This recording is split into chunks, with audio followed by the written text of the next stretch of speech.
আপনাকে ডিসেন্ট্রালাইজ করতে হবে, আপনাকে বেসরকারি ইয়ের উপরে অনেক বেশি নির্ভর করতে হবে। আমাদের রাজনীতিতে সম্মাননা, তারা যদি কোনো অন্যায় করে থাকে তাদেরকে কিন্তু অবশ্যই পুলিশ করতে পারে।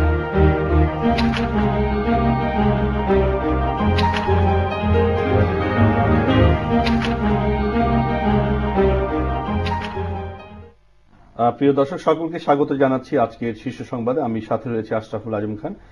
দর্শক, শীর্ষ সংবাদে আমরা মোহনার সংবাদ শিরোনামের বিশ্লেষণ শুনি। আজকে কথা বলবার জন্য স্টুডিও উপস্থিত রয়েছেন ডক্টর মঞ্জুর চৌধুরী, রাজনৈতিক বিশ্লেষক, রয়েছেন কামরান রেজা চৌধুরী, কলামিস্ট ও বিশেষ প্রতিনিধি newsnextbd.com। দর্শক, আপনারা থাকুন শেষ অবধি আমাদের সাথে, আলোচনাকে সমৃদ্ধ করবেন, সরাসরি ফোনে আমাদের সাথে যুক্ত হবেন সে প্রত্যাশা রাখছি। তবে চলুন, আলোচনা শুরুর আগে আমরা আজকে মোহনার সংবাদ শিরোনাম দেখে আসি।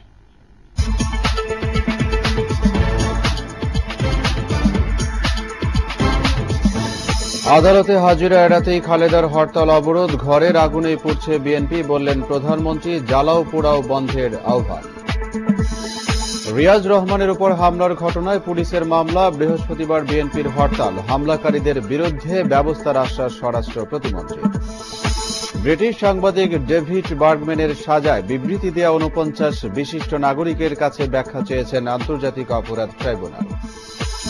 এবং এসএসসি পরীক্ষা শুরু ২ ফেব্রুয়ারি, প্রশ্নপত্র ফাঁস ঠেকাতে নানা পদক্ষেপ জানালেন শিক্ষামন্ত্রী, প্রাথমিক শিক্ষা সপ্তাহে বিভিন্ন আয়োজন। প্রিয় দর্শক, আমরা শুনলাম সংবাদ শিরোনাম, আমাদের সাথে থাকুন শেষ অবধি। আপনার দুজনকে স্বাগত জানাচ্ছি শীর্ষ সংবাদের পক্ষ থেকে। আমরা সংবাদের বিশ্লেষণ শুনবো আপনাদের কাছে। আমরা যে শিরোনাম শুনলাম, সময় পেলে এর বাইরেও নানা প্রসঙ্গ নিয়ে আমরা কথা বলতে চাই। আদালতে হাজিরা এড়াতে খালেদার হরতাল অবরোধ, ঘরের আগুনেই পুড়ছে বিএনপি, মন্তব্য প্রধানমন্ত্রীর, এবং জ্বালাও পোড়াও বন্ধের আহ্বান জানিয়েছেন তিনি। আজকে দুটি অনুষ্ঠানে প্রধানমন্ত্রী আমরা বক্তব্য শুনেছি, যে একটি তিনি মহিলা ক্রিকেটারদের সাথে, নারী ক্রিকেটারদের সাথে মত বিনিময় করছিলেন, এবং সেই সাথে প্রাথমিক শিক্ষা সপ্তাহ শুরু হয়েছে, সেখানেও তিনি আনুষ্ঠানিকভাবে বক্তব্য দিয়েছিলেন। মূলত প্রধানমন্ত্রীর বক্তব্য যেটি ছিল যে দেশে যে অরাজক পরিস্থিতি তৈরি করছে, এটার দায় বিএনপি এবং তার জোটের জামাত, এবং এই সন্ত্রাসের ভাষায় তারা কথা বলছে এবং সেটি আন্দোলন করছে, কিন্তু সেই আন্দোলনের জনগণের সাড়া নেই। এবং তিনি আহ্বান জানিয়েছেন যে পথ পরিহার করে অপেক্ষা করতে খালেদা জিয়াকে পরবর্তী নির্বাচনের জন্য প্রস্তুতি নিতে। কামরান রেজা চৌধুরী, আপনাকে দিয়ে শুরু করতে চাই যে আগামীকাল হরতাল, এই আমরা অবরোধের মাঝে আছি, অবরুদ্ধ অবস্থায় ৮-১০ দিন। অবরোধ বলতে যেটি বোঝায়, এর আন্দোলনের যে প্রকৃতি সেটির আমরা নানা রকম বৈশিষ্ট্য দেখতে পাচ্ছি, যে অবরোধকে সফল করার জন্য বিভিন্ন জায়গায় জ্বালাও পোড়াও করা হচ্ছে। আজকে একটি দুঃখজনক সংবাদ আছে যে রংপুরে মিঠাপুকুরে সেখানে একটি বাসে পেট্রোল বোমার আঘাতে সেখানে এই পর্যন্ত ৫ জন নিহত হয়েছে, অনেকে এখন মৃত্যুর সাথে পাঞ্জা লড়ছেন রংপুরের বার্ন ইউনিটে। আমরা দেখেছি যে রিয়াজ রহমান, খালেদা জিয়ার উপদেষ্টা, সাবেক মন্ত্রী, প্রতিমন্ত্রী, তার উপর হামলা হয়েছে এবং তিনি এখন চিকিৎসারত অবস্থায় আছেন। আসলে এক ধরনের অবরোধ যেটি হোক না কেন, বাস্তবায়ন হোক না কেন, মানুষের মাঝে এক ধরনের আশঙ্কা, উদ্বেগ কাজ করছে। সরকার একইভাবে এটি দৃঢ় হাতে প্রতিরোধ করা হবে বলে আশ্বস্ত করার চেষ্টা চলছে, কিন্তু আমরা সেটি দেখছি না যে আসলে প্রতিরোধ করা যাচ্ছে বা প্রতিহত করা যাচ্ছে, তার কোনোটি সেভাবে মনে হয় না যে আমাদের চোখে পড়ছে। কামরান রেজা চৌধুরী, আপনাকে দিয়ে শুরু করতে চাই যে প্রধানমন্ত্রী যে আবেদন জানিয়েছেন, বিরোধীদের এককালের বিরোধী নেত্রী, তিনিও প্রধানমন্ত্রী ছিলেন, এই যে সন্ত্রাস সহিংসতা রাজনীতি পরিহার করে এবং সেই পথ থেকে ফিরে আসার জন্য আপনার কি মনে হয় যে প্রধানমন্ত্রীর আহ্বান কতটা তাৎপর্য রাখবে বা তার কতটা গ্রহণ করবে? ধন্যবাদ আপনাকে। সেটি হচ্ছে যে আমি একটু খুব শক্ত ভাষায় একটা উদাহরণ দিয়ে বলি, যে প্রধানমন্ত্রীর যে কথাটা, যে আপনি ভায়োলেন্স বন্ধ করুন, সহিংসতা বন্ধ করুন, আচ্ছা, এটা আসলে বেসিক্যালি ছায়ে ঘি ঢালার মতো। কারণ এটা আপনি ছায়ে ঘি ঢাললে সেটা ধরতে পারে না, চলে যায়। এটা শুধু প্রধানমন্ত্রী শেখ হাসিনা এখন উনি বলছেন। আপনি আরেকটু পেছনের দিকে তাকান, যখন খালেদা জিয়া প্রধানমন্ত্রী ছিলেন, অরাজক পরিস্থিতি হয়েছিল এরকম, তখন খালেদা জিয়া একই কথা বলেছিলেন। তো বিষয়টা আসলে সেটা নাই। প্রথম কথা হচ্ছে যে বাংলাদেশের রাজনীতিতে নেচারটাই হচ্ছে কনফ্রন্টেশনাল ডেমোক্রেসি। এই যে আহ্বান, আলোচনা, দুজন বসে সমাধান করা, এই কথাগুলো আমাদেরকে বলতে হবে। আমরা মিডিয়াতে আছি, আমরা সিভিল সোসাইটিতে আছি, সাধারণ মানুষ হিসেবে আমাদেরকে এই কথাটা বলতে হবে, লিখতে হবে, জনগণকে সোচ্চার করবার জন্য। কারণ যতক্ষণ পর্যন্ত না জনগণ অতিষ্ঠ হবেন, তাদের উপরে প্রেশার সৃষ্টি না করবেন, ততদিন পর্যন্ত ওনারা কখন আলোচনায় বসবেন না। কারণ বাংলাদেশের দুটো রাজনৈতিক দল, এখন তো আমরা দ্বিদলীয় ব্যবস্থায় চলছে, এই 91 সাল থেকে ক্লিয়ার ডিভিশন হয়ে গেছে।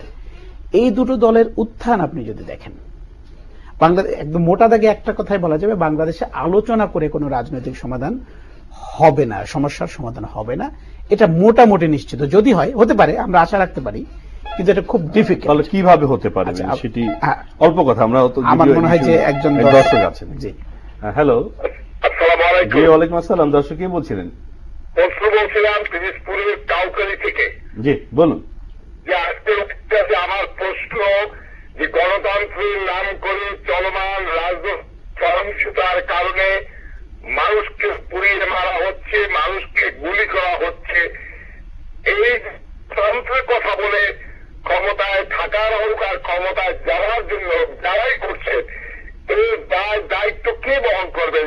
সমাজ, রাজনৈতিক রাষ্ট্র। আমি এখানে একটু যোগ করতে চাই, একটা ভাবে রাষ্ট্রকে দায়ী করার পক্ষে আমি নয়, রাষ্ট্রকে তো সহযোগিতা করতে হবে সুশীল সমাজ, সর্বস্তরের মানুষকে। সেক্ষেত্রে সহযোগিতার হাত না বাড়িয়ে এই যে ঘটনাগুলো ঘটছে, এই আজকে যারা অতিথি আছেন তারা কি দায় এড়াতে পারেন? রাষ্ট্র দল এড়াতে পারেন না। দেশের নাগরিক হিসাবে আমরা। জি, ধন্যবাদ দর্শক আপনাকে। বুঝতে পেরেছি আপনার প্রশ্ন এবং আপনার মতামত। ধন্যবাদ আপনাকে। জি, এটি বহুল কথিত প্রশ্ন। সকলের প্রশ্ন আসলে দায় কে নেবে? আসলে সেটি রাজনীতিবিদরা নেবেন, রাষ্ট্র নেবেন, প্রথম কথা বাস্তব সমাজেও সে দায় আছে। একটা কথা আছে না যে এভরিবডিজ ডিউটি ইজ নোবডিজ ডিউটি, সবার দায় কারো দায় নাই, এরকম অবস্থা। কিন্তু আমি মূলত যেই দর্শকটা প্রশ্ন করেছেন, একদম সাধারণ মানুষের কথা, মনের কথা, সেটি হচ্ছে যে প্রথম কথা, ওনার কথা সুর ধরে আমি একটা কথা বলতে চাই, রাজনীতিতে, গণতন্ত্রে, গণতান্ত্রিক ব্যবস্থায়, সিভিলিটিতে ভায়োলেন্সের কোনো স্থান নাই। প্রথম কথা, সেটা বিএনপি করুক, আওয়ামী লীগ করুক, বামপন্থী দল করুক, জামাত ইসলামী করুক, প্রথম কথা হচ্ছে ভায়োলেন্স মাস্ট স্টপ। আপনার কথা হচ্ছে ভায়োলেন্স না হলে মানে সরকারগুলো দাবি মেনে নিতে বাধ্য হবে না, এমন একটি পরিস্থিতি তৈরি করতে হবে যে রাজনৈতিক পরিস্থিতির কারণেই সরকার হয়তো আলোচনায় আসবে, এক ধরনের নথি স্বীকার করবে, এই ধরনের একটি মনোভাব থেকে কিন্তু এটি করা হচ্ছে। আপনার কথাটার সঙ্গে আমি একমত, কিন্তু প্রশ্ন হচ্ছে যে এটার একটা এন্ড দরকার, একটা এন্ড হতে হবে। প্রথম কথা হচ্ছে যে আপনি গণতান্ত্রিক ব্যবস্থায় যখন থাকবেন, দেশের কনস্টিটিউশন মানবেন, রাজনৈতিক ব্যবস্থা মানবেন, তখন আপনার গণতন্ত্রের ভাষাটাকে ঠিক করতে হবে। আপনি ভাষাটা কি ভায়োলেন্সের ভাষা ঠিক করবেন? যে বিষয়টা যদি এমন হয়, আপনি আমাকে একটা চড় দিলেন, আমি একটা চড় দিলাম, আপনি তো আস্তে দিলেন, আমি একটা জোরে দিলাম, আপনি জোরে খেলে আপনি আর একটা জোরে মারবেন, এই প্রক্রিয়ায় কি চলবে? নাকি না ভাই যা হয়েছে? তখন হয় কি, দেখা যায় দুজন মানুষ যখন মারামারি করে, দেখবেন অটোমেটিক্যালি কিছু মানুষ ঘিরে আসেন, ভাই বন্ধ করেন। এটাই হচ্ছে জনগণের রোল। প্রথম কথা হচ্ছে আমরা জনগণদের দায় দায়িত্বের জায়গাটা আমি অন্য জায়গায় বলছি। আমাদের দেশের জনগণের মানসিকতা দেখবেন খেয়াল করে, যে রাজনৈতিক দল শক্তি বেশি প্রদর্শন করে, এই বাংলাদেশের মানুষের রাজনীতি সবচেয়ে বড় একটা নেগেটিভ দিক আমি মনে করি, রাস্তা যার দখলে তাকেই মানুষ মনে করে যে এই ক্ষমতাসীন, সুতরাং তার পেছনে থাকতে হবে। এখন এই সংস্কৃতিটা আমাদের বন্ধ করতে হবে, আমাদের মাইন্ডসেট। কারণ ভাই আপনার কাছে আসবো, আপনার আলোচনার সূত্র ধরেই আসতে চাই ডক্টর মঞ্জু চৌধুরী, যে কথাটি বলছিলেন, মানে এক ধরনের পলিটিক্যালি এক ধরনের আমাদের মনস্তত্ত্ব কাজ করে কিনা আমি আপনার কাছে জানতে চাইবো। আসলে আন্দোলন বলতে যেটা বোঝায় যে জনগণের সম্পৃক্ততা, বড় বড় রকম মিছিল, মিটিং, জনগণের অংশগ্রহণ, এক ধরনের চাপ তৈরি করা এবং সেখান থেকে একটি ফল বা দাবি আদায় করা। আন্দোলনের অনেকগুলো পর্বে আমরা জানি যে বাঙালি আন্দোলন প্রিয় জাতি এবং তারা আন্দোলনের মধ্য দিয়ে কিন্তু তারা রাজনৈতিক অর্জনগুলো করেছে বা পেয়েছে। সেই ব্রিটিশদের কথা বাদ দিয়ে পাকিস্তান বা পরবর্তী আমাদের স্বাধীন দেশও 90 স্বৈরাচার বিরোধী আন্দোলনও। কিন্তু আন্দোলনের এই কোন রূপ, এই কোন চেহারা যে এই ধরনের সহিংসতা ঘটছে, এবং সহিংসতা যখন ঘটছে বিশেষ করে 5 জানুয়ারিকে কেন্দ্র করে, বর্ষপূর্তিকে কেন্দ্র করে, আমরা কিন্তু দেখছি যে বিভিন্ন তরফ থেকে এক ধরনের সরকারের প্রতি চাপ তৈরি করা হচ্ছে যে সংলাপ হোক, সরকারকে দায়িত্বপূর্ণ ভূমিকা পালন করতে হবে, সরকারের দায়িত্ব আছে। তার মানে কি এক ধরনের এই আন্দোলনের কারণেই কিন্তু আমরা এই আলোচনাগুলো আনছি কিনা? বলা হচ্ছে যে 1 বছর তো সরকার ভালোভাবে চলেছে, উন্নয়ন হয়েছে, অর্থনৈতিক কর্মকাণ্ড চলেছে, আপাত অর্থে রাজনৈতিক কোনো সহিংসতা ছিল না। এই 5 বছর 1 বছর পূর্তিকে কেন্দ্র করে যে আবার এই যে ঘটনাগুলো ঘটছে বা অবরোধের নামে, সেখানে জনসম্পৃক্ততা নেই, কিন্তু এক ধরনের অরাজকতা আছে। তো সেটিকে পুঁজি করে কি আমরা সুশীল সমাজ সরকারকে চাপ সৃষ্টি করছি তো, যে সংলাপ করুন, আপনি নথি স্বীকার করুন? তার মানে এটা কি, যে আসলে এই ধরনের আন্দোলনের নামে এই ধরনের কর্মকাণ্ড করেও সরকারের উপর চাপ সৃষ্টি করা যায়, এবং তার নৈতিক দিকটা কতটা শক্তিশালী বলে আপনি মনে করেন? আপনার প্রশ্নের ভিতরে কয়েকটা এলিমেন্ট আছে, বেশ কয়েকটা দিক আছে। সেটা যাওয়ার আগে আমি কামরান চৌধুরী সাহেব যেটা বললেন যে গণতান্ত্রিক রাষ্ট্র ব্যবস্থা হলে তার কতগুলো অ্যাজাম্পশন থাকে, যেটা উনি কারেক্টলি বলছেন, যে কোনো আন্দোলন পিসফুল হতে হবে। কিন্তু এই গণতান্ত্রিক রাষ্ট্র ব্যবস্থা নাই, কারণ গণতান্ত্রিক পার্টি থাকতে হবে। আপনি এখানে দেখেন যে 2টা পার্টি আছে, এটা 2টা পরিবারের সম্পূর্ণ নিয়ন্ত্রণাধীন। আপনি বিএনপি দেখেন আন্দোলন করছে, বিএনপির সেকেন্ড পার্সন হচ্ছে তারেক রহমান সাহেব। উনি যা বলবেন, খালেদা জিয়া যা বলবেন তাই তার করতে হবে। আওয়ামী লীগের ব্যাপারও কিন্তু তাই। এবং এখানে অন্যান্য যে পার্টিগুলি আছে আপনি সেখানেও দেখেন এক ব্যক্তি কেন্দ্রিক। আপনি যদি দেখেন গণফোরাম, কামাল হোসেন, ব্যারিস্টার কামাল হোসেন কিন্তু বহুদিন ধরে একই পার্টিতে, সে পার্টির প্রধান। আপনি যদি দেখেন জেএসডি বলেন, জেপি বলেন, যা কিছুই বলেন, বাংলাদেশে এক ব্যক্তি কেন্দ্রিক বা এক পরিবার কেন্দ্রিক এই যে পলিটিক্যাল পার্টিগুলি হয়ে গেছে, যার ফলে যে একটা গণতান্ত্রিক রাষ্ট্রের যে মূল চরিত্র, সেই চরিত্র হারিয়ে ফেলেছে। এখন আপনি আসেন যে এই যে রাজনৈতিক আন্দোলন কেন করতে পারতেছে না, যেটা আপনার মূল প্রশ্ন হচ্ছে যে আন্দোলন হচ্ছে কি, জনগণ কোনো একটা দাবি নিয়ে দীপ্ত পদভারে আপনার রাজপথ কাঁপিয়ে আপনার সরকারের কাছে দাবি করবে এবং আদায় করে নেবে। কিন্তু সেই তো আপনি দেখছেন না, জনগণের সম্পৃক্ততা নাই। এখানে আছে কি চোরা গোপ্তা। আমরা সেটা দেখছি বা আমরা দুজনে বলেছি সেটা, কিন্তু আমার কথা হচ্ছে যে যখন এই আন্দোলন চলছে, চোরাগোপ্তা বা সহিংসতা আমরা বলছি, একভাবে বলছি, কিন্তু আমরা একভাবে সরকারকেও কিন্তু দায়ী করছি যে সরকার এগিয়ে আসা উচিত এবং এটা সমাধান করা উচিত, সংলাপ করা উচিত, সংলাপে বসা উচিত। তার মানে কি এটি জায়েজ হয়ে যাচ্ছে কিনা যে চোরাগোপ্তা হামলা চালিয়ে, সহিংসতা চালিয়ে আসলে সরকারকে আন্দোলনের প্রয়োজন নেই, একবার নথি স্বীকার করা যায়? যারা এক ধরনের বুদ্ধিজীবী আছেন, এক ধরনের সিভিল সোসাইটির লোক আছেন, তারা যখনই দেখেন এই চোরাগোপ্তা মানে আক্রমণ হয়, গীতা সেনদের বার্ন ইউনিটে পাঠিয়ে দেওয়া হয়, আজকে দেখেন মিঠাপুরের যে হৃদয় বিদারক ঘটনা, সেখানে 4 জন অগ্নিদগ্ধ হয়ে মারা গেছেন, আরো কয়েকজনের অবস্থা অত্যন্ত ক্রিটিক্যাল। ডাক্তাররা বললেন এরা খেটে খাওয়া মানুষ, এরা কেউ রাজনীতি করেন না, এরা বাসে করে কাজে যাচ্ছিলেন, কর্মস্থলে যেতে বাধ্য হচ্ছিলেন, তাদের উপর পেট্রোল বোমা মেরে তাদেরকে পুড়িয়ে দেওয়া হলো। এবং সেটা যেন একটা সাধারণ ঘটনা দাঁড়ায় গেছে সরকার দলের কাছেও এবং বিরোধী দল, যেটা সো-কল্ড বিরোধী দল, তাদের কাছেও এটা কোনো ব্যাপারই না। এই যে এ ধরনের আমরা কেন এই পর্যায়ে চলে গেল, এখন সিভিল সোসাইটির লোকরা যখন এগুলি দেখেন, কিছু কিছু লোকজন, তারা তখন বিব্রত হন, তারা তখন শঙ্কিত হন। তারা বলে যে তোমরা আসো, এসে বসো, আলোচনা করো, আলোচনা করে এখানে আলোচনা কি আলোচনা করবে? 2 দলই পরিবারতান্ত্রিক আপনার রাষ্ট্র ব্যবস্থায় অভ্যস্ত হয়ে গেছে। তাদের ভিতরে কম্পিটিশন হচ্ছে, রাষ্ট্র ক্ষমতা দখল করব। রাষ্ট্র ক্ষমতা দখল করা মানে রাষ্ট্রযন্ত্র, রাষ্ট্রের সকল সম্পত্তি, রাষ্ট্রের সকল নাগরিক তাদের দখলে আসবে। আমরা এই দেশের যারা জনগণ, আমরা বেসিক্যালি কি, আমরা বেসিক্যালি করদাতা কৃতদাস। আমাদের কি স্বাধীনতা আছে? এই যে মুক্তিযুদ্ধ হয়েছে সেই স্বাধীনতা তো আমরা পাইনি। সে আসলে এই যে কালচারের কথা বলছেন, যে পলিটিক্যাল কালচার, এখানে গণতান্ত্রিক যদি পার্টির ভিতরে আপনার গণতন্ত্র না আসে, পার্টির ভিতরে এখানে কোনো লোক, কোনো 2 পার্টিকে আমি উল্লেখ করে বলতে চাই, রাজনৈতিক প্রজ্ঞা, ত্যাগ, সাহস, এর উপর ভিত্তি করে কেউ কিন্তু আপনার এসে উঠতে পারে না, আপনার পার্টি মেশিনারির ভিতরে হায়ার এসে যেতে পারে না। এইখানে 2 নেত্রীর প্রসন্ন দৃষ্টি যদি কেউ যদি পায়, এগিয়ে যাবেন। আর যদি আমাদের সার্বিক রাজনৈতিক সমকালীন রাজনীতির প্রসঙ্গটা একটু বিশ্লেষণ শুনতে চাই আপনার। আচ্ছা, সমকালীন রাজনীতির বিশ্লেষণ শুনতে হলে আপনার আসতে হবে রুট কি। এগুলো হচ্ছে যা আপনি দেখতেছেন, এটা হচ্ছে সিমটম। রোগের সিমটম দেখতেছেন। মূল রোগ হচ্ছে কিন্তু তারপরও আমাদের গণতান্ত্রিক ব্যবস্থায় যেতে হবে, পার্টির ভিতরে গণতন্ত্র আনতে হবে। এবং আমি দুই দলের রাজনীতিবিদদের কি বলতেছি যে আপনারা পার্টির ভিতরে গণতান্ত্রিক হাঁটি হাঁটি পা হলেও আপনি একটু একটু করে শুরু করেন, দেখবেন একটু একটু হচ্ছে কিনা। আমরা তো না, না, গণতন্ত্রের একটু পথে একটু হচ্ছে এগোচ্ছি না, কিনা। হাঁটি হাঁটি পা আমরা না, যদি আপনারা একদম পঁচাত্তর বা পাথর 75 পিছিয়ে পরবর্তী যাচ্ছি আমরা। ঘটনা দেখি, আমাদের রাষ্ট্র ক্ষমতায় সামরিক শাসন দেখি, সামরিক শাসকদের অবস্থান দেখেছি, কিন্তু আমরা দুই দশক থেকে তো আমরা একটু হলেও সংসদীয় গণতন্ত্রে প্রবেশ করেছি। তার ফলাফল তো হয়তো আমরা পেতে শুরু করেছি। হয়তো সহিংসতা আছে, জানি না আপনি একমত হবেন কিনা। আসবো আপনার কাছে কামরান রেজা চৌধুরী। তিনি যে দ্বিদলীয় ব্যবস্থার কথা বলছেন এবং এই যে উত্তরাধিকার প্রশ্নের কথা বলছেন, সেটি তো আমাদের বাস্তবতা। যে বিএনপি, আপনি বলেছেন যে 91 সালের পর দ্বিদলীয় একটা পোলারাইজেশন হয়েছে রাজনীতির মধ্যে। আসলে এই মুহূর্তে আমরা তৃতীয় বিকল্প কে, সেটাও আমরা কিন্তু জানছি না বা আমাদের সামনে নেই। তো সেক্ষেত্রে এরাই কিন্তু আমাদের রাজনীতিবিদ, তারাই কিন্তু আমাদের নেতৃত্ব দিচ্ছে। কিন্তু কথাটি হচ্ছে যে আমরা কোন দিকে এগুচ্ছি।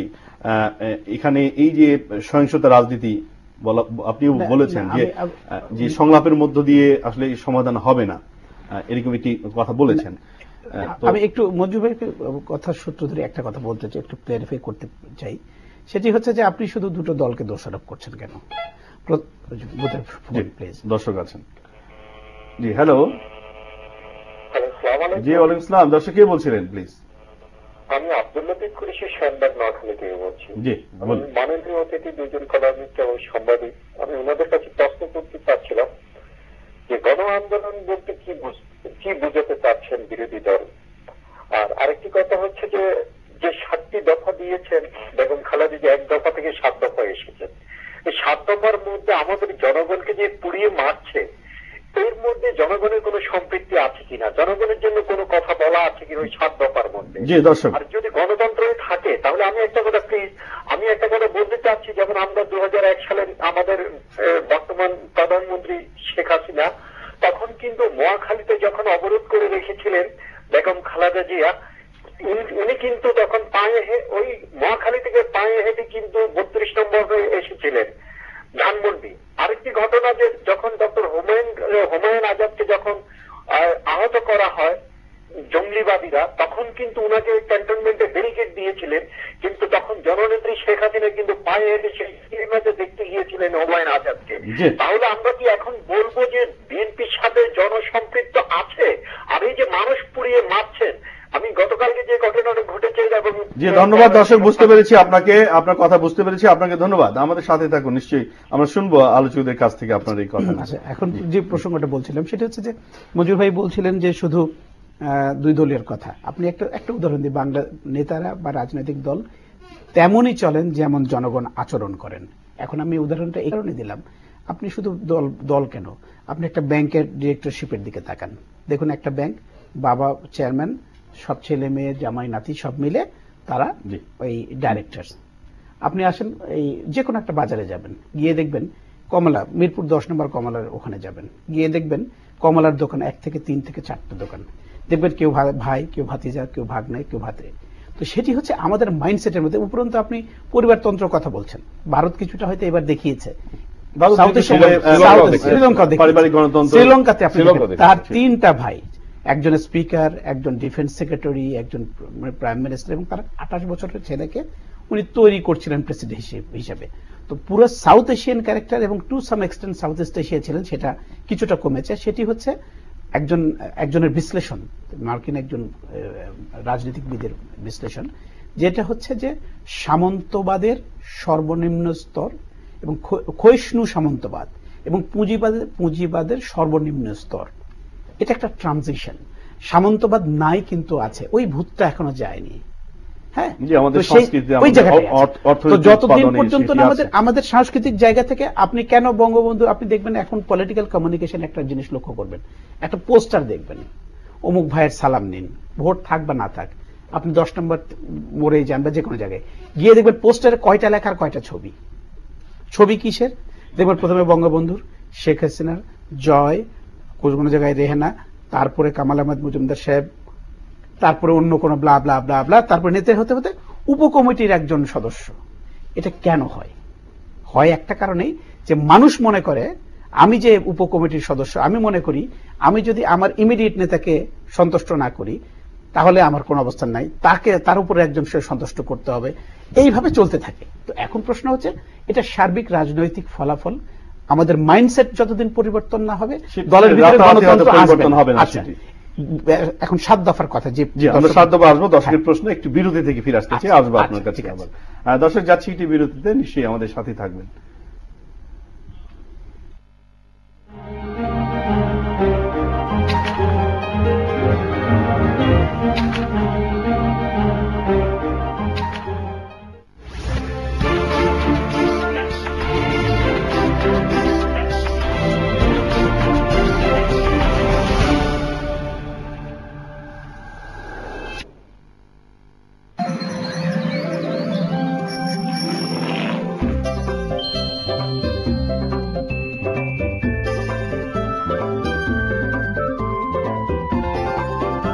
পরিবারের ব্যস্ত সদস্য ফ্রিজটি হওয়া চাই মজবুত ও দীর্ঘস্থায়ী। তাই মার্সেল ফ্রিজ তৈরি হয় উন্নত compressor, 100 copper condenser, high thin metal body, rust free modern door এবং ন্যানো হেলথ কেয়ার টেকনোলজি ব্যবহার করে।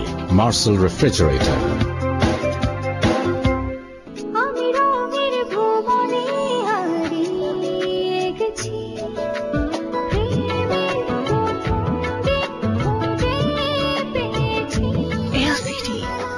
LCD 3D TV তুমি থাকবে সাথে আমার সাথে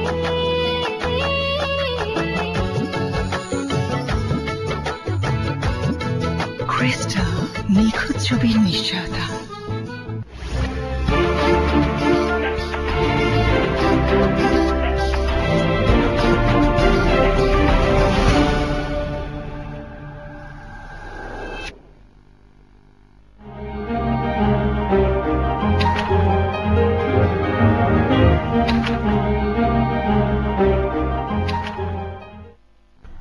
দর্শক আবার আপনাদের স্বাগত শিশু সংবাদে।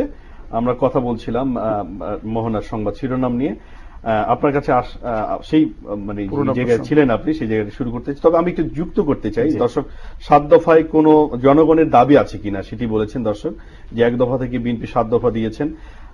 আমি আরেকটি প্রসঙ্গে যেতে চাই, যে আমরা দেখলাম যে রিয়াজ রহমানের উপরে যে হামলা হলো এবং এটিকে কেন্দ্র করে খালেদা যে উদ্বেগ প্রকাশ করেছেন এবং তিনি বিবৃতি দিয়েছেন, কিন্তু এর আগে 5 জানুয়ারি থেকে যে বিভিন্ন সময়ে যে শিক্ষক মারা গেলেন বা আগুনে পুড়ে যে ট্রাক ড্রাইভার মরলেন এবং 10 জন মারা গেছেন, তো তাদের কোনো মৃত্যুতে কিন্তু খালেদা জিয়াকে আমরা এই ধরনের উদ্বেগ প্রকাশ করতে দেখিনি।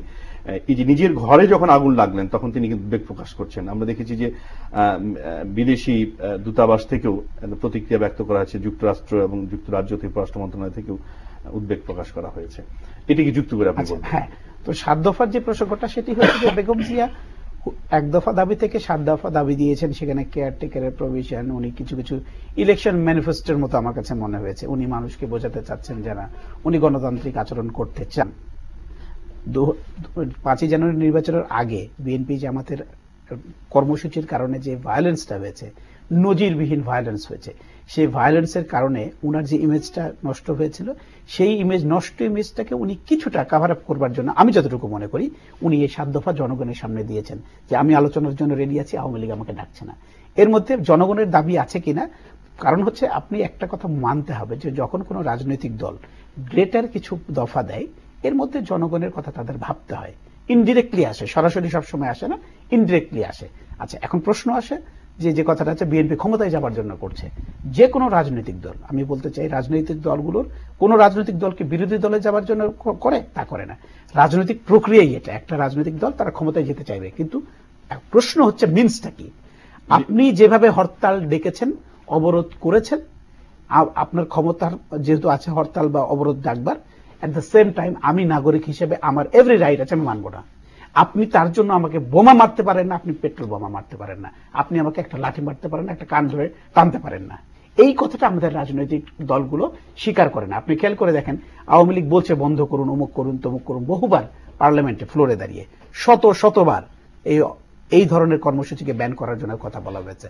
আওয়ামী লীগ এবং বিএনপি কেউ কখনো এটা বন্ধ করবার জন্য উদ্যোগ নেয়নি। এবং সর্বশেষ এই যে মুজিবুল হক চুন্নু সাহেব 9th পার্লামেন্টে একটা বিল এনে চিৎকার করতে করতে যে হরতাল বন্ধ করা হোক, এই ধরনের অবৈধ হরতাল বন্ধ করা হোক, অবরোধ বন্ধ করা হোক, যাতে করে ভায়োলেন্স বন্ধ করা হোক, সেই বিলটা পাশ হলে বিএনপির এগেনস্টে যেত, কিন্তু তারপরে আওয়ামী লীগ করে নাই। কেন করে নাই? তাদের পলিটিক্যাল একটা সেফগার্ডের জন্য। ভবিষ্যতে যদি আওয়ামী লীগ যদি ইফ অ্যান্ড বাট দিয়ে দুনিয়া চলে, সব জায়গায় কিন্তু সবাই কিন্তু একটা কথা, ইফস অ্যান্ড বাটস। আওয়ামী লীগ চিন্তা করে যদি আমি এটা বন্ধ করি, যদি আমি ক্ষমতা থেকে আউট হয়ে যাই, তখন হয়তো এই মিডিয়ামটা, এই অস্ত্রটা আমারও লাগবে। এই জায়গায় হচ্ছে সবচেয়ে বড়। আর রিয়াজ রহমানের প্রসঙ্গে আমি যে কথাটা বলছি, রিয়াজ রহমান সাহেব এমন কোন রাজনৈতিক বড় ব্যক্তিত্ব না বিএনপির যে তাকে মানে সরকারের পক্ষ থেকে বিএনপি যেমন অভিযোগ করছে সেই জায়গা থেকে তাকে মারতে হবে বা গুলি করতে হবে। আমার মনে হয় যতক্ষণ, যেহেতু বিষয়টি মানে সাবজুডিস ম্যাটার, একটা ইনভেস্টিগেটিভ প্রসেস আছে, এই জায়গায় জুডিশিয়াস মানুষ হিসেবে আমরা বলা উচিত নয়। তবে উদ্বেগ প্রকাশ, আমি উদ্বেগের জায়গায় আসছি, সাধারণ মানুষ যখন আমি এই কথাটা আসছি, সেটি হচ্ছে আপনি একটা লক্ষ্য করে দেখবেন একটা বিষয়, 8 নম্বর গাড়ি যখন অ্যাক্সিডেন্ট হয়ে 20 জন মারা যায়, মানুষের মধ্যে কিছু কন্ট্রাডিকশন থাকে, কিছু মানে ডাবল স্ট্যান্ডার্ড থাকে। তার কারণ হচ্ছে দেখবেন 8 নম্বর বাস যদি অ্যাক্সিডেন্ট হয় 30 জন মানুষ মারা যায়, পত্রিকায় একদিন খবর হয়, লেখালেখি হয়, টেলিভিশনে আসে। কিন্তু একটা বৈমানিক যদি মারা যান বা 2 জন প্যাসেঞ্জার প্লেনের আরোহী মারা যান, আপনি লক্ষ্য করে তার ইমপ্লিকেশন কোন জায়গায় থাকে। রিয়াজ রহমান সাহেব উচ্চ আপার ইশালনের মানুষ, সাধারণ মানুষের জীবনের মূল্য তো অনেক বেশি। আমি আপনার সঙ্গে একমত, আমার জীবনের মূল্য যেরকম একটা দিনমজুরের শ্রমিকের জীবনের মূল্য কোনো অংশে কম নাই, কিন্তু মানুষ আমরা গণতন্ত্রের মূল্য সে জায়গায়, আমি ওই জায়গাটাই বলছি, প্রত্যেকের জীবন দাম আছে। কিন্তু প্রশ্ন হচ্ছে রিয়াজ রহমান সাহেব উঁচু ক্লাসের মানুষ, ওনাদের ভয় হয়েছে বা ওনার কারণ হচ্ছে, ওনার সংশয়ের কারণ হচ্ছে আজ রিয়াজ রহমান আক্রান্ত হয়েছেন, এরপরে যদি হয়তো আরো উঁচু লেভেলে আক্রান্ত হন তাহলে উনিও বাদ যাবেন না, এরকম একটা সংশয় থাকে। আসতে চাই ডক্টর মঞ্জুর চৌধুরী, এটি একটি সিগনিফিকেন্ট দিক যেটি বললেন যে অসংখ্য মানুষ, দেদার মানুষ মারা যাচ্ছে, আমরা সেটি নিয়ে কোনো প্রতিক্রিয়া, উদ্বেগ প্রকাশ করছি না, দেখছি না। আজকে রিয়াজ রহমান একটি ঘটনা ঘটেছে, সেটি নিয়ে এক ধরনের প্রতিক্রিয়া, খালেদাও উদ্বেগ প্রকাশ করলেন। তো এই যে সাধারণ মানুষের জীবনের মূল্য, তাহলে রাজনীতিবিদদের কাছে কি ধরনের? তো সেক্ষেত্রে তো তিনিও তো ওই সাধারণ মানুষের নেত্রী বা নেতা, রাজনীতিবিদ, সকলের কথা বলছি আমি। এরা সাধারণ মানুষের নেতা নেত্রী না, এরা ক্ষমতায় যায়, রাষ্ট্র ক্ষমতা দখল করে সম্পত্তি, they think they are owner of this country. এবং আপনি দেখুন যে রিয়াজ রহমান সাহেব একজন সজ্জন ব্যক্তি, একজন প্রতিমন্ত্রী ছিলেন, এবং তার উপরে যে অ্যাটাক হয়েছে, এটাকে নিন্দা আমি জানাই, এটাকে সবাই নিন্দা করবে। কিন্তু একই সাথে আপনার এই কথাও মনে রাখতে হবে, ঠিক তার কয়েক ঘন্টা পরে বা 20-24 ঘন্টার মধ্যেই রংপুরের মিঠাপুর বলে একটা জায়গায়, সেখানে বাসের মধ্যে পেট্রোল বম মেরে 4-5টা লোক মারা গেছে, 5 জন মারা গেছে, আরো কয়েকজন আশঙ্কাজনক অবস্থায় আছেন। তাদের জন্য কিন্তু কেউ আপনার উদ্বেগ প্রকাশ করছেন না। এখানেই প্রকাশ হয়, এখানে বোঝা যায় যে এই যে নেতা নেত্রীরা, এরা সাধারণ লোকের মরে যাক তবু তাদের কিছু আসে না। কারণ সাধারণ লোকরে এরা কি মনে করে জানেন? ওই যে কিছুদিন আগে বলা হচ্ছিল না, নেরি কুকুর মারা গেলে কিছু আসে যায় না এদের। এটাই হচ্ছে মূল তাদের যে অ্যাটিটিউড, এটা এভাবেই প্রকাশিত হয়। কিন্তু আমরা তো গণতন্ত্রের কথা বলি, গণতন্ত্রের কথা বলে, ওটা বলে জনগণের অধিকার প্রতিষ্ঠার কথা বলা, ওনারা এটা বলে আর আমরা এটা বিশ্বাস করি। উনি বললেন যে হরতাল বন্ধ করলে কি হবে? এই যে বর্তমানের যে হরতাল আইন আছে, যে হরতাল করতে পারবে, তাদের গণতান্ত্রিক অধিকার, কিন্তু কোথায় কোন আইন আছে যে আইনে অ্যালাউ করে যে আপনি এই যাত্রীবাহী বাসের মধ্যে আপনি পেট্রোল ঢালবেন?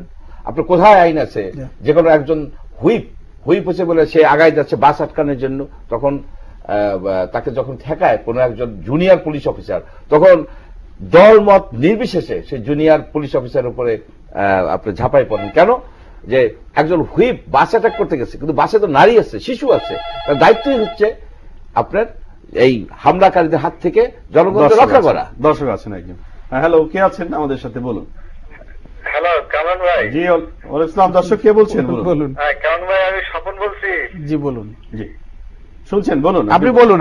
হ্যাঁ বলুন, আপনার প্রশ্ন থাকলে বলুন। হচ্ছে যে আপনি, আমরা সবুজ বনায়নের জন্য আমরা মানে বৃক্ষরোপণ কর্মসূচি করলাম, তো সেক্ষেত্রে আমরা ভুলক্রমে মনে করেন যে একটা ইউক্যালিপটাস গাছ আমরা লাগালাম। কিছুদিন পরে দেখা গেল ইউক্যালিপটাস গাছ যার কাছ থেকে আমরা অক্সিজেন আশা করছি, সে অক্সিজেন না দিয়ে আমাদের কার্বন ডাইঅক্সাইড এমিট করছে এবং পানি প্রচুর পরিমাণে শোষণ করে ফার্টিলিটি নষ্ট করছে। এখন এই ইউক্যালিপটাস গাছটা কি কেটে ফেলা উচিত নাকি তার পরিচর্যা করে তাকে আরো হৃষ্টপুষ্ট করে দেওয়া? ধন্যবাদ আপনাকে, খুব তাৎপর্যপূর্ণ একটি কেয়ারটেকার গভর্নমেন্ট নিয়ে এটা আমি রূপকারটা আমি এটাকে বুঝতে পেরেছি। দর্শক, আপনার প্রশ্নটি তত্ত্বাবধায়ক সরকারের রূপকার থেকে ইউক্যালিপটাস গাছের কথা বলেছেন, বেশ অভিনব প্রশ্ন, আপনার কাছে আসবো, আপনি বলবেন। জি না, আমি যেটা বলতেছিলাম যে হরতালে তো এটা অ্যালাউ করে না। সুতরাং এটা তারা যে কাজটা করতেছে সম্পূর্ণভাবে ইনলিগাল, সম্পূর্ণভাবে আপনার মানবতা বিরোধী একটা কাজ করে যাচ্ছে। তো করছে কেন? আপনি দেখবেন জনগণের সম্পৃক্ততা নাই, এই দুই দলেরই জনগণের সম্পৃক্ততা অনেক কমে গেছে। এখন বেসিক্যালি এই দুইটা দল হয়ে গেছে, মেজর দুইটা দল, দুইটা রাজনৈতিক রুগী। এই দুই রাজনৈতিক রুগী রাজনৈতিক আন্দোলন করার নামে ফাইট। আমি একটু আপনার সাথে দ্বিমত করতে চাই যে আমরা যখন দু দলকে একই পাল্লায় মাপি বা একইভাবে দুই দলের সমানভাবে দোষারোপ করি, তখন আসলে প্রকৃত অর্থে এই রাজনীতিকে টোটালি অস্বীকার করা হয় কিনা। এবং সেটি কথা যে আপনি আওয়ামী লীগ, বিএনপি, আওয়ামী লীগ এক ধরনের এজেন্ডা আছে, তারা মুক্তিযুদ্ধের কথা বলছে, মুক্তিযুদ্ধ ধারায় দেশের গঠনের কথা বলছে, এখানে যে আমাদের যে ৭১-এর যে চেতনা সেটা হারিয়ে গেছে ৭৫-এর পরবর্তী যে ঘটনাগুলো মধ্য দিয়ে, তো সেখানে বিএনপি তো আবার আরেক ধরনের রাজনৈতিক অবস্থান রয়েছে। ফলে আমরা একই সাথে দুটো দলকে আমরা এখানে প্র্যাকটিস অ্যান্ড প্রিন্সিপালের একটা ব্যাপার আছে। আসবো আপনার কাছে, প্র্যাকটিস প্রিন্সিপাল এই বিষয়ে আমরা শুনবো। আমার এই প্রশ্নটি থাকলো আপনার কাছে, আসতে চাই যে ইউক্যালিপটাসের গাছের কথা বললো যে আমরা সেটি কি মানে কেটে ফেলবো কিনা। না, প্রথম কথা হচ্ছে যে আমি ওয়ান অফ দ্য পার্সনস, আমি যে কয়জন মানুষ হাতে গোনা, আমি তো অনেক বয়স কম আমার, আমি যে কয়জন বাংলাদেশে যে কয়জন হাতে গোনা মানুষ কেয়ারটেকারের বিরুদ্ধে কথা বলেছিলেন বা একটা মতামত দিয়েছিলেন, তার মধ্যে আমি একজন, আমি তখন কাব রিপোর্টার ছিলাম। কিন্তু প্রশ্ন হচ্ছে যে কোন ক্রমে caretaker cannot be a democratic system, কোন ক্রমেই নাই। কারণ হচ্ছে আপনি একটা উন্নত দেশে থাকারও প্রশ্ন না, আমি সেই জায়গায় যাব না। আপনাকে একটা কথা বলছি, একটা রূপকার্থে যদি আমি, উনি যেহেতু রূপকার্থে বলেছেন, আমি একটা রূপকার্থে উদাহরণ দিয়ে বুঝিয়ে দিই। আপনি আর আমি দুই ভাই, পরিবারে আমরা দুজন বনিবনা হচ্ছে না, আমরা কি করলাম, আমরা চিন্তা করলাম যে আমার কাছে রাখলে আমি বেশি নিয়ে ফেলবো, আর তোর ধারণা আছে তোর কাছে রাখলে তুই বেশি নিবি। তারা আয়সা আমরা এক কাজ করি, আমাদের টাকা পয়সা সোনা দানা যা কিছু আছে আমরা ওই যে বাবুর্চিটার কাছে রেখে দিই বা দারোয়ানের কাছে রেখে দিই, তারপর 3 মাস পরে আমরা আবার নিয়ে নেবো, ঠিক আছে, ঠিক করে। বিষয়টা এইরকম, আমরা যখন কোনোভাবে একে অপরকে বিশ্বাস করি না, যদি একে অপরের প্রতি বিশ্বাস না থাকে, তাহলে আপনি আপনার বাসাটা বা বাড়িটা আপনি চালাবেন কিভাবে? ঠিক সেভাবে রাজনৈতিক সিস্টেমে অবশ্যই রাজনৈতিক দলগুলোর মধ্যে একটা জায়গায় ইউনাইটেড হতে হবে। কোন জায়গাটাই? আমরা আইন মানবো, দেশের কোন জায়গায় সর্বোচ্চ আইন মানবো, দেশের সকল আইন আমরা মেনে চলবো, সংবিধান মানবো, আমরা সংবিধান, রাষ্ট্রের মূলনীতি। সুতরাং মানে আপনি কোন ক্রমে, আপনি বাড়ির মালিক যখন নিজে নিজে বিশ্বাস করেন, আপনি দারোয়ানকে কিভাবে বিশ্বাস করবেন? ক্ষমতা এমন একটা বিষয়, আপনি যাকে দেবেন যদি সেখানে চেক অ্যান্ড ব্যালেন্স না থাকে, সেখানে মিসইউজ হবে। এবং আমি মনে করি যে কেয়ারটেকার যে বাদ দেওয়ার প্রভিশনটা, এটা আনাটাই ঠিক হয় না। এবং আমি আওয়ামী লীগের কট্টর সমালোচনা করি এই জায়গাটাই, কারণ আওয়ামী লীগ এই প্রভিশনটা এনেছিল, তার জন্য আন্দোলন করেছিল। না, এই প্রভিশনে ঠিক ছিল না। এই প্রভিশনের সঙ্গেই আমি আওয়ামী লীগের সঙ্গে অনেকবার বহুবার এটা বলেছি, টেলিভিশনে বলেছি, খবরের কাগজে রেখেছি, সব জায়গায়। ধন্যবাদ। আবারও ফিরবো, আবারও শুনবো আপনাদের কাছ থেকে। আমরা একটু বিরতিতে আবার যেতে চাই। দর্শক, আবার যাচ্ছি একটি বিরতিতে, নিশ্চয়ই আমাদের সাথে থাকবেন।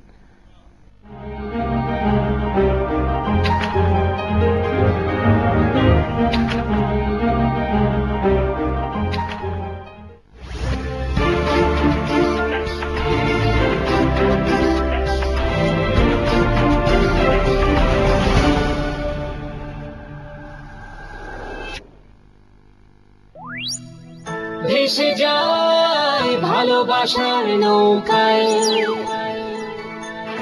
দুঃখ তোমার দেব না, রাখবো হাসি খুশি, হাতটা তোমার হাতে নিয়ে চলবো পাশাপাশি, চাইবে যখনই মন ধরাবো, রং ছড়াবো হেসে তোমায় ভালোবেসে। মার্সেল টেলিভিশন, প্রতিদিন স্বপ্ন রঙিন। আজ ও আগামীর বন্দর স্টিল ইন্ডাস্ট্রিজ লিমিটেড যুক্তরাজ্য থেকে ফ্যাটিক পরীক্ষিত 50 লক্ষ সাইক্লিক লোডিং এ ভূমিকম্প সহনীয় স্টিল, দক্ষ লোকবল ও মানসম্মত কাঁচামালে পূর্ণ, পরিশোধিত ডিফর্ম বার, পরীক্ষিত গুণগত মান সুরক্ষায় স্থাপনার অগ্রদূত PSI believes in quality.